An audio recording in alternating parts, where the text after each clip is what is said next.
This is Terry Kurtz online reporting on Victor Valley, High Desert, and Mojave River Valley events, activities, entertainment, sports, and history.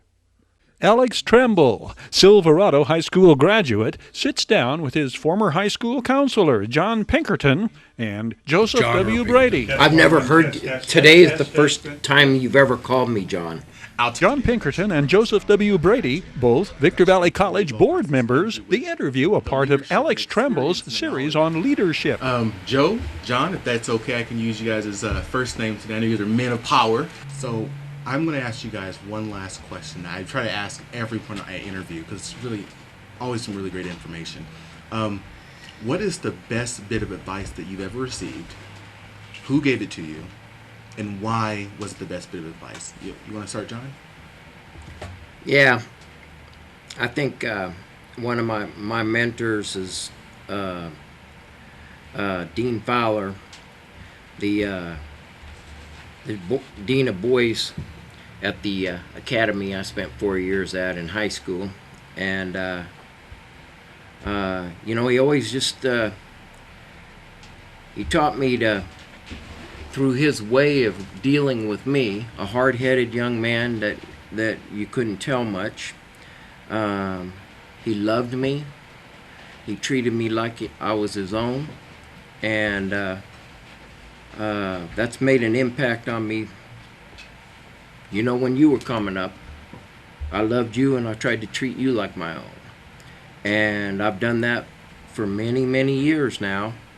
And when I got on that board of trustees, I made the promise to the community that I would always make decisions as if each kid was my kid. And I've never wavered from that. I've never said, yeah, well, they're not my kid. And this is in the best interest of the institution I represent. There's got to be a balance, but that balance has to tip in favor of the individual student. And I've never wavered in that commitment, not once.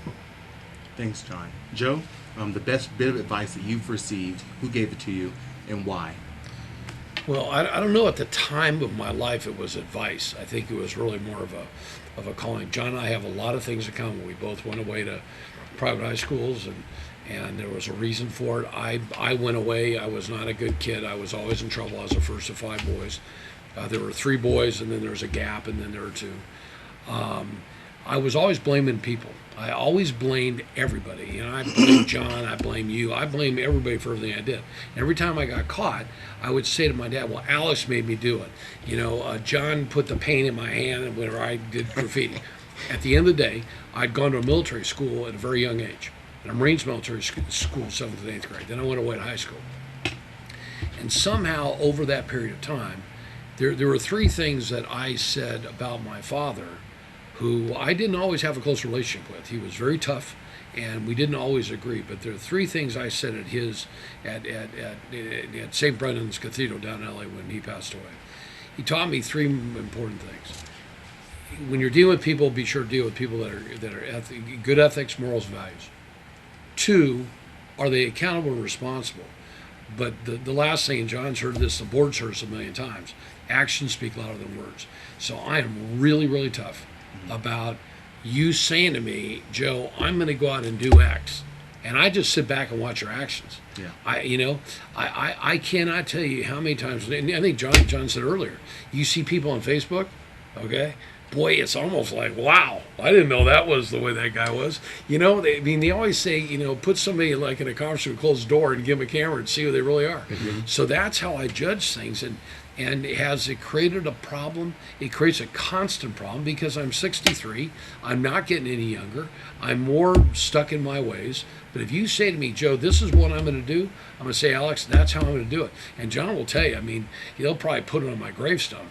But that is the thing I think my dad taught me, and it took me a really long time to get it because I didn't get it very quickly. I was not a very easy learner, and I was a severely challenged young man. But I got it. Let me jump in here real quick. I know you're closing this, but we talked a lot about hypocrisy, you and me. Yeah. We sat down and we said, and that's what bothers both of us. Yeah. If we follow this, action speaks louder than words, You don't have to worry about Nope. hypocrisy. Not at all. And Joe and I, this is another bond that we have, because we see some hypocrisy in our own area. People talking this talk, but they're walking this walk. And we're like, And sometimes he points it out on my political stripe, and sometimes I point it out on his political stripe. But in our area, one political stripe has dominated the scene. And sometimes they say they're doing this, but sometimes they're walking this way. So I'm just a little old country boy that sits on the board of trustees. That's a story I've heard for a long time, dude. I'm a little country boy, yeah. We're both a little bit country. I've been using that line with my wife for years. You know what she said, Joe? Get over it. You know, people don't buy that BS with you, but I do. Every once in a while, when I kind of want somebody to feel, I just say, I'm an old country boy. Old country boy. She reminded me the other night after we had dinner. She said, he says the same thing you do about being a country boy. I said, well, he is actually more of a country boy than I am, but You got the hat and everything. yeah, one of these days I want to get one. I'm gonna get him one. Yeah.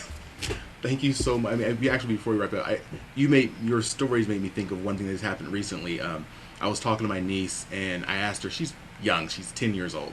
I said, what do you want to be good at? What do you really enjoy? And she said, math. And I said, okay, great. I said, what did you do today to become better at math? And she said, I went to school. I said, no, not school. What did you do on your own to get better at math? And she said, well, nothing, because mom didn't. No. Not mom. What mom did. What did you do? Well, mom didn't know.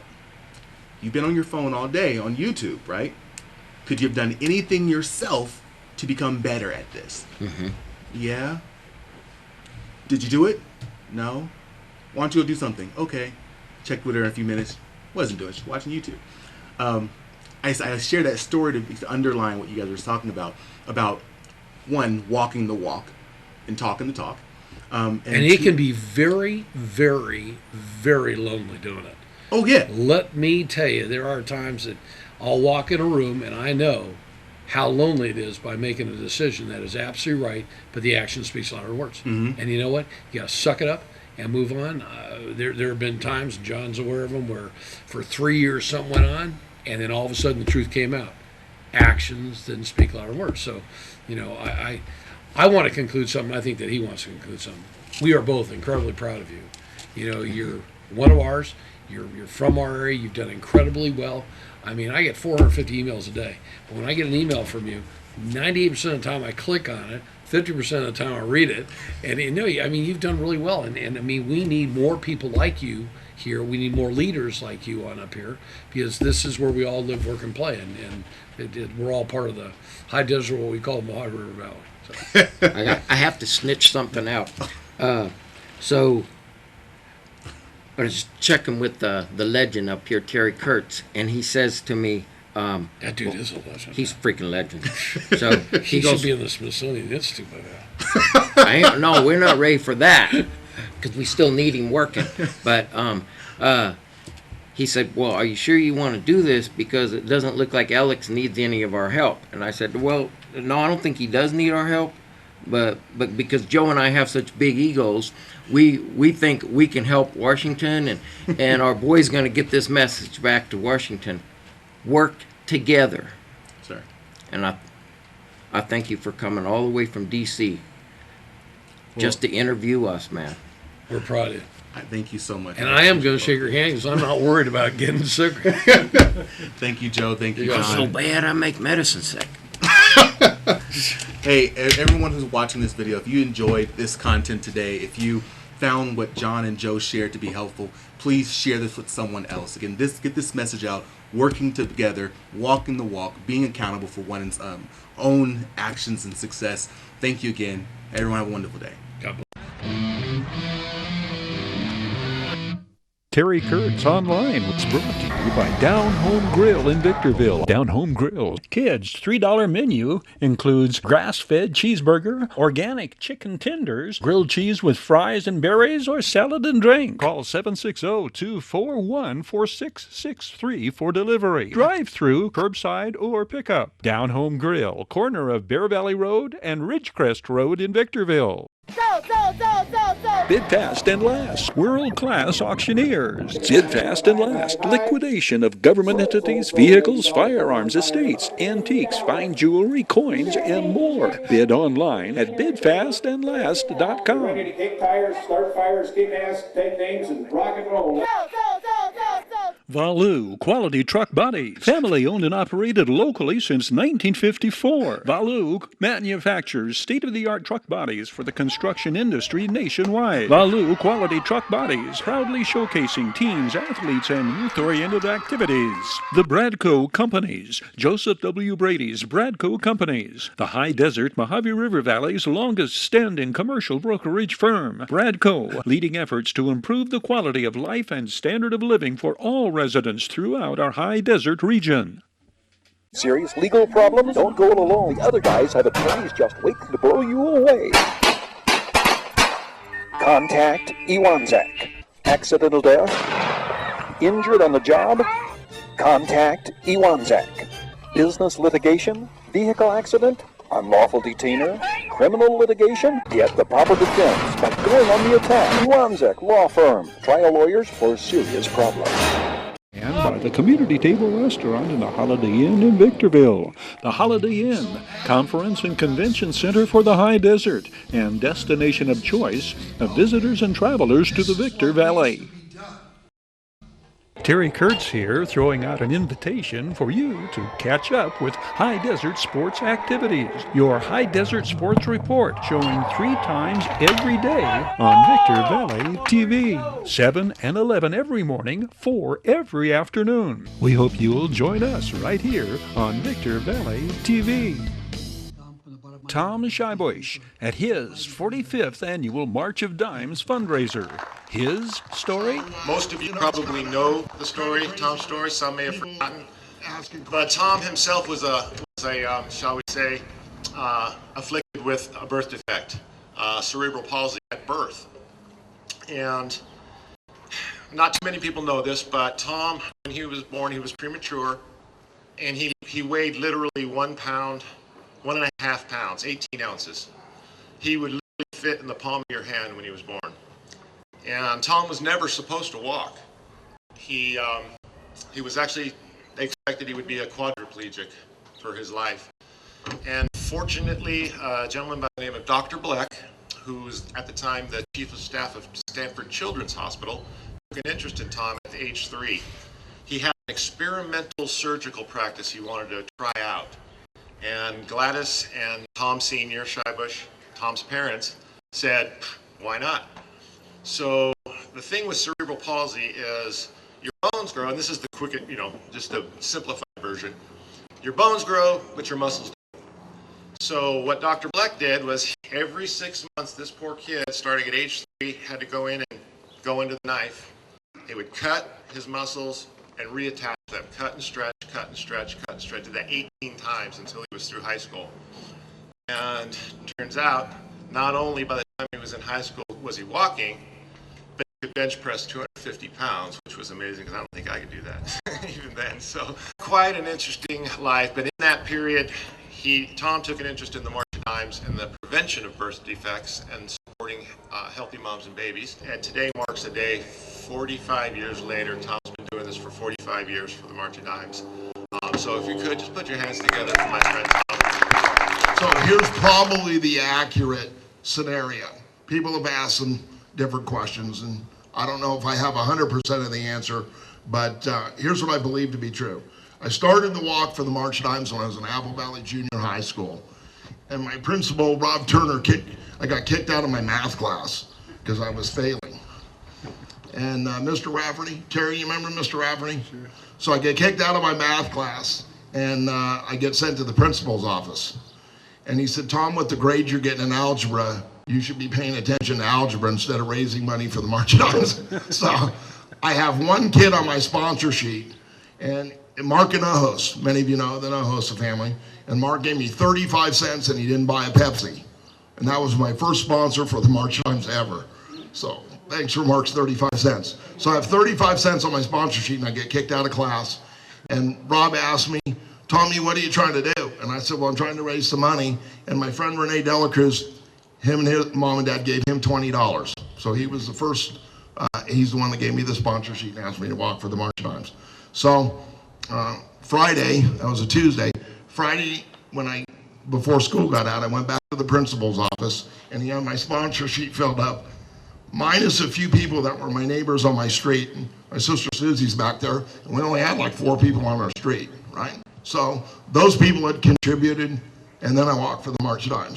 Now the cool part is, my dad had a really cool 2-ton green Pontiac Catalina, and he took me for a 20-mile ride, and I thought, 20 miles isn't very far, I could walk 20 miles. Okay, so with the media, or different people, but the Daily Press in particular, took my story, and they wrote a story about a kid that's not supposed to walk, who walked 20 miles, and for all these years later, the media has paid attention to my story. So if I credited the media in a couple different ways, and I obviously have some special friends here that we'll be introducing. So Terry Kurtz was my history teacher, but he's also the man behind the camera at every kids event in the Victor Valley that's involved with sports, and he's taken the time to care about what I do. The guy that looks like Santa Claus with the cowboy hat is my good friend Mike Capusta, and Mike wrote the first story that really made an impact and went like Associated Press in a long distance and raised lots of dollars. A lot of people to thank, and there's a few people that want to do some neat stuff. So, Susie, I'd like you to come out. And Carol, ladies and gentlemen, this is Robin. Challenge Champions and Heroes is here today to honor Tom Schibusch for his work that he's done with March for Babies and also the Chips for Kids. He's worked 45 years with different organizations, and we're here because he's a challenge champion himself. Obviously, there's a lot of people to thank. So one of the important people who came a long way and has been my friend for an awful long period of time is a guy named Wes Sewell. Wes, where are you? There he is back there. So Wes was my sponsor. For the people that don't know the story, I joined the Optimist Club when I was 18 years old on my 18th birthday. And I was the youngest member ever inducted in the United States and Canada. So another gentleman that helped me, and everybody that can remember my goofy stories, but we walked 20 miles, and the Lions Club made a bet to a couple of the guys, George Hardy and Denton Wells, and they thought, well, we're able-bodied guys, and we're going to walk 20 miles, and we can beat Tom Schibusch. Well, we got to 7th Street on mile 18 and a half, and we got to the stop sign at Green Tree and 7th Street. Dan, you're going to come up anyway, so might as well come on up. So Dan drags me across he runs out in the middle of the street and waves down traffic, and when the light changes, the Lions Club got stuck at the red light. And we won the $100 bet from the Lions Club, and I went to school the next day, and George Hardy went to work for 2 hours and did not go back to his stock brokerage firm for 8 working days. And my buddy Jack would tell you that he'd never been so sunburned in his entire life. So, it's kind of crazy with people asking questions or whatever. So everybody wants to know what the goal was to raise for the March Times for our 45th. So as I lead up to a couple of introductions, I just had a phone call when I was sitting on this table right here, and it's from my friend Robert Pineman. Robert has walked, for the exception of today, he's made 29 walks without ever missing the March Times. And he said, Tom, I'm doing a movie in Canada, and I went to leave the hotel room, and I can't repeat exactly what he said, but he's not here at the March Times because the security guard wouldn't let him out of the hotel. It was the first time I met Tom, which was for he invited me up through somebody else who knew me. I didn't know him, to the Hesperiades parade. You know, it was a great day when I met Tom. You have a really special guy up here, as I know most of you know. And Robert says, well, since I'm the guy that didn't show up, Tommy in the mailbox the next day or two, take a guess. He wrote a check for the March Times for $5,000. And my niece Julie's done a wonderful picture of Chris Pine and Gal, and she's 30, and I didn't know if we were going to do a picture of Robert and Larry, But at her age, she's not interested in Robert and Larry. Chris Pine was a lot better to do a picture of, so that's how that turned out. So he was a heartthrob, but it's a long time ago. Anyway, isn't that crazy? So trying to explain how this has come together, but every one of you played an important role in the community. And I just happen to be the lightning rod to be here to represent the March of Dimes. So I'm going to give you a couple titles of my friend next to us. And if you watch the Dodger games, he used to do Union 76 commercials. And he was Billy, the little kid with the dipstick in Union 76 commercials. And then his other title that he's very proud of is United States Marine Corps. Any Marines? Okay. Proud to be a Marine. To being Officer John Baker on the Chips television show, and that's how most people recognize Larry's face. A lot of the publicity that we've been able to generate, it's because he let his name and his celebrity and his effort to make this effort. Well, you know, Tom Schibusch and his philanthropy for the whole area up here in Victorville is pretty amazing. I was thinking as I was driving up here what a special guy he is. He has a hard time moving, a hard time walking, and yet every major event from Chips for Kids with Christmas toys, and of course March of Dimes, a walk for babies.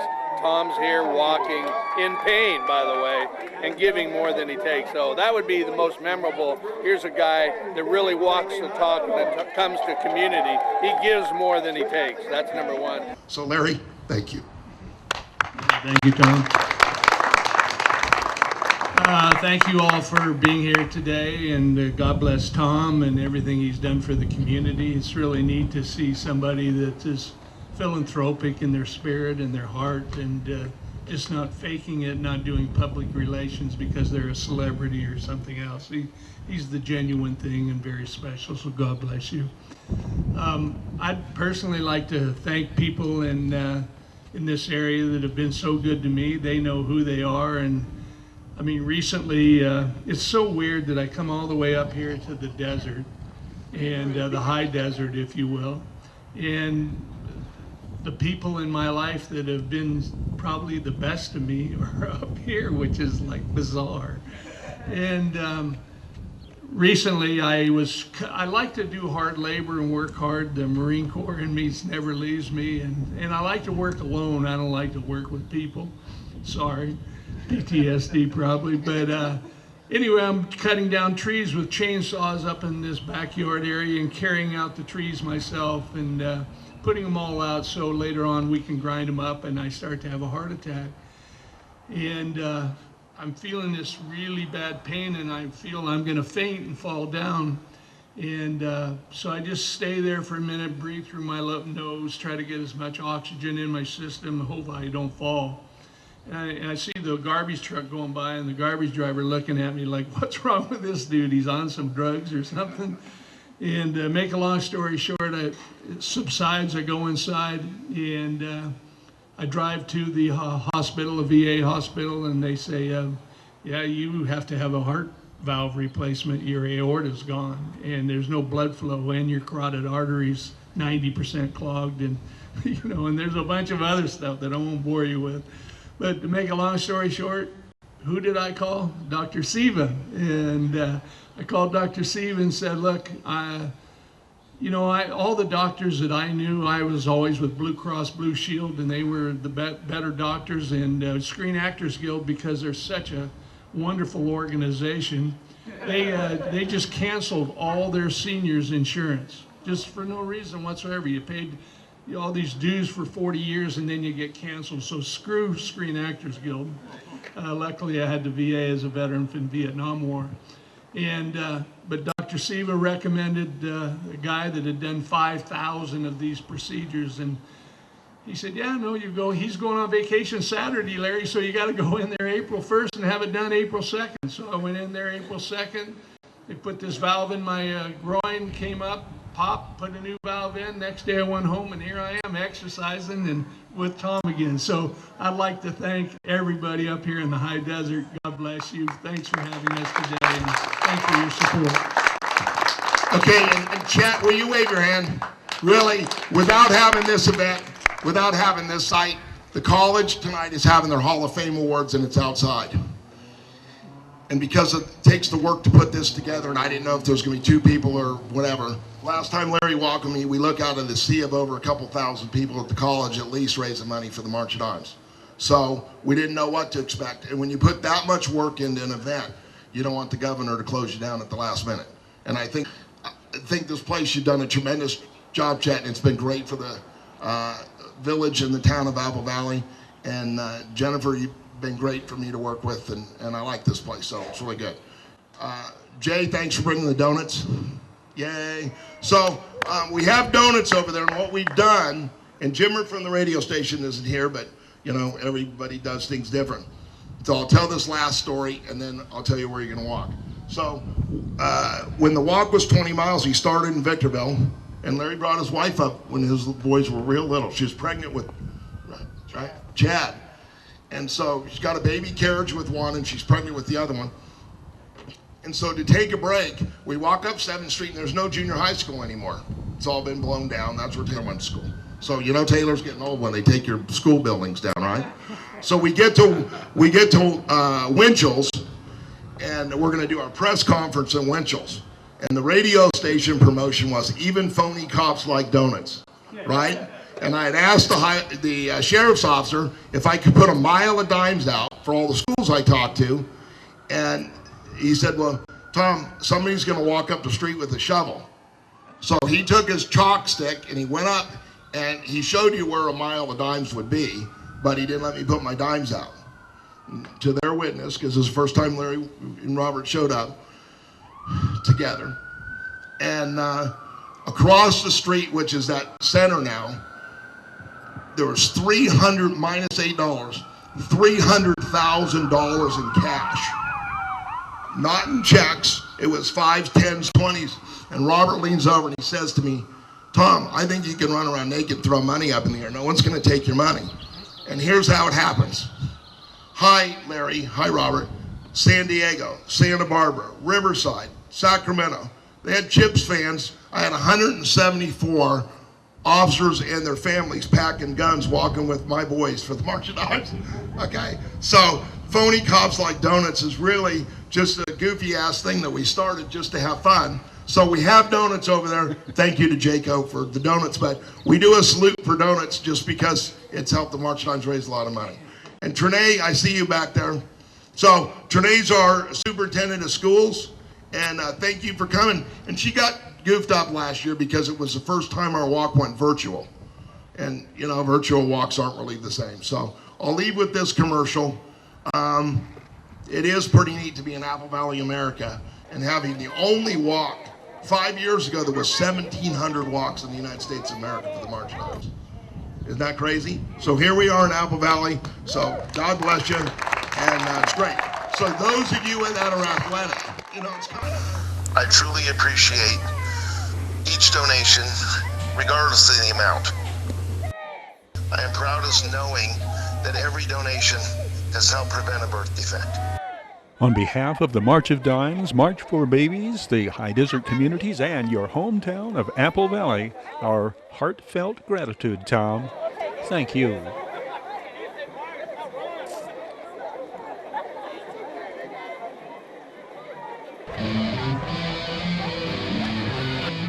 Terry Kurtz Online was brought to you by Down Home Grill in Victorville on the corner of Bear Valley Road and Ridgecrest Road.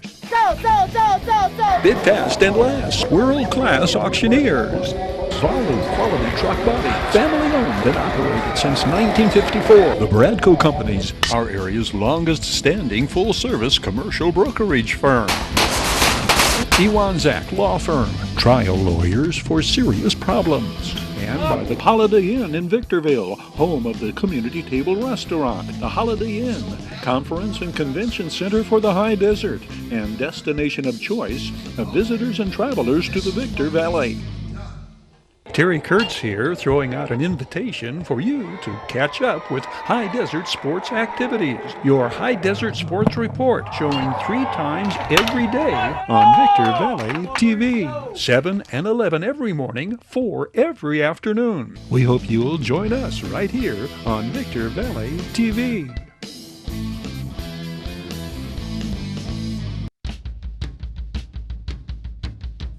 That's a wrap on this edition of Terry Kurtz Online.